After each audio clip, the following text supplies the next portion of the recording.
You know, I used to started out as a poor but honest farm boy.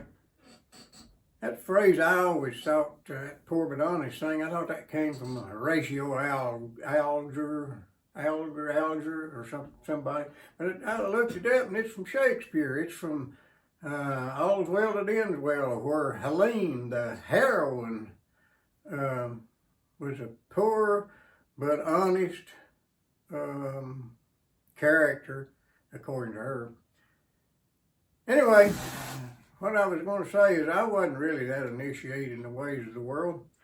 First time I ever tried that there foreign cuisine, I'd heard on the television they had them pretzels, and I got hold of some pretzels out at Andy Heatherly's grocery store, little country store, before it burnt down and got rebuilt. It's a dim remark, but I was there, and they had these pretzels on a tater chip rack. I thought I'd just try me one. I had an extra nickel or a dime, and I bought me one.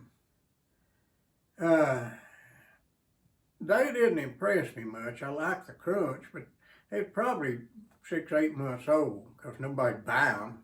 They were aged pretzels.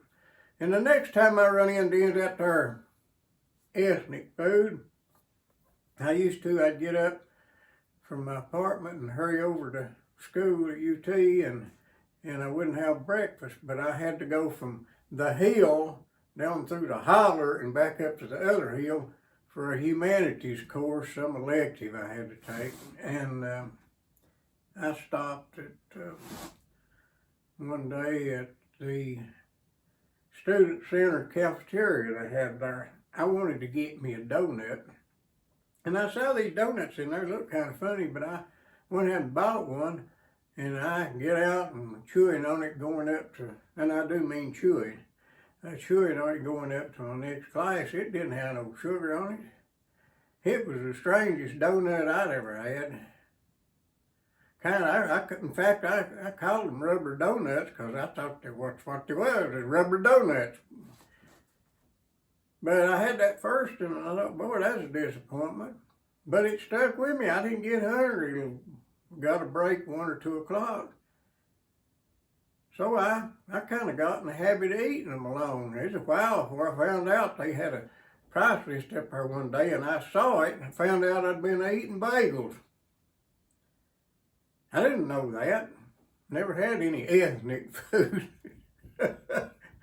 Hello, old buddy Bob Andrews, he used to capture, or he said he'd got them there, the waste food at some restaurant that his daddy was in the hog business. He said they killed about 50 hogs every year, and he'd get that food and slop from these restaurants and he said I'd go over to the used bread store, the day old bread store, and I'd get bagels and fatten them hogs on. So I convinced Bob he had kosher pig meat, fatten them on bagels.